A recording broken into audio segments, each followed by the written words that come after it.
The decade of deadlock.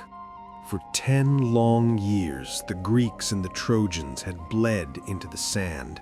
The greatest heroes were dead. Hector, the guardian of Troy, had fallen. Achilles, the invincible champion of Greece, had been struck in the heel. Paris was gone. Ajax was gone. The war had become a stalemate of grief and exhaustion. The walls of Troy, built by the gods Poseidon and Apollo, were impenetrable.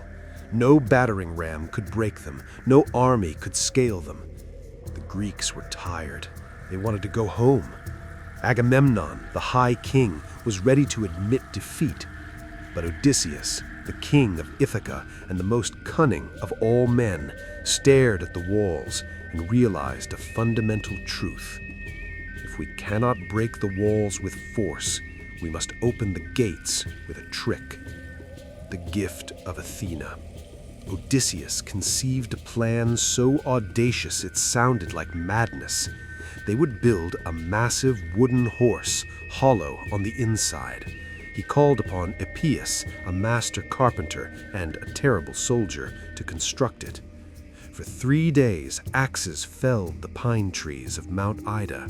The structure rose, a colossal horse dedicated to Athena, the goddess of war and wisdom. On its side, they carved an inscription. The Greeks dedicate this offering to Athena for their safe return home. Then, the Greeks did the unthinkable.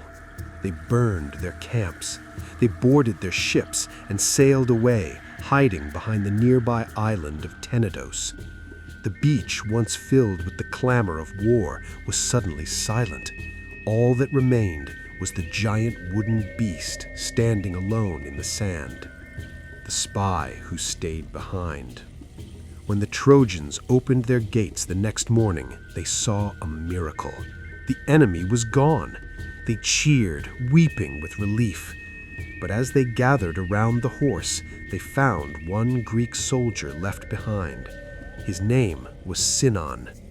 Sinon was a cousin of Odysseus, and he was the key to the entire plan. He played the role of a victim perfectly.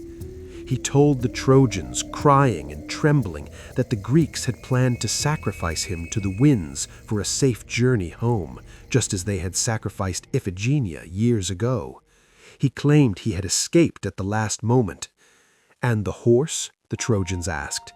"It is an offering to Athena," Sinon lied smoothly. "They made it huge so you couldn't drag it inside your city. For if you bring it within your walls, Athena's favor will shift to Troy, and you will conquer Greece." The voices of doom. Not everyone believed him. Laocoon, a priest of Poseidon, saw through the lies. He shouted, "Do not trust the Greeks even when they bring gifts." He hurled his spear at the horse's flank. The wood echoed with a hollow boom, a sound that should have revealed the soldiers hiding inside.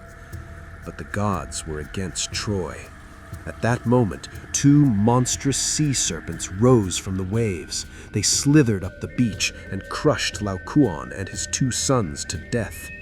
The Trojans, terrified, took this as a sign that the priest had been punished for desecrating the holy offering.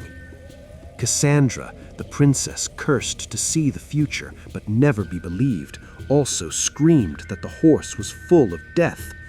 But as always, they ignored her. Believing the gods were on their side, the Trojans tore down a section of their own invincible walls to drag the massive horse into the heart of the city. The night of blood. That night, Troy celebrated. Wine flowed like water. Guards fell asleep at their posts, drunk on victory.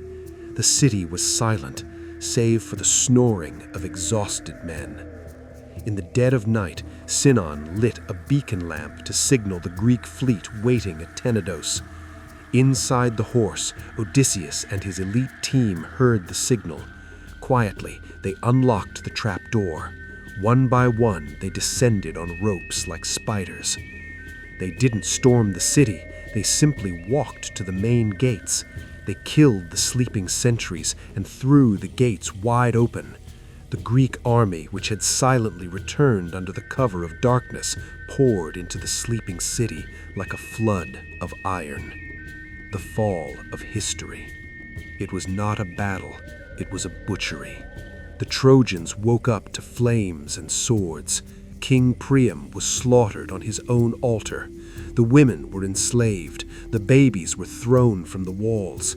The city that had withstood 10 years of siege fell in a single night, not by strength, but by a lie. As Troy burned, painting the night sky red, Odysseus watched. He had won the war, but he had angered the gods with the brutality of the sack. The city was gone, wiped from the map, leaving only a legend about a wooden horse and the terrible price of misplaced trust.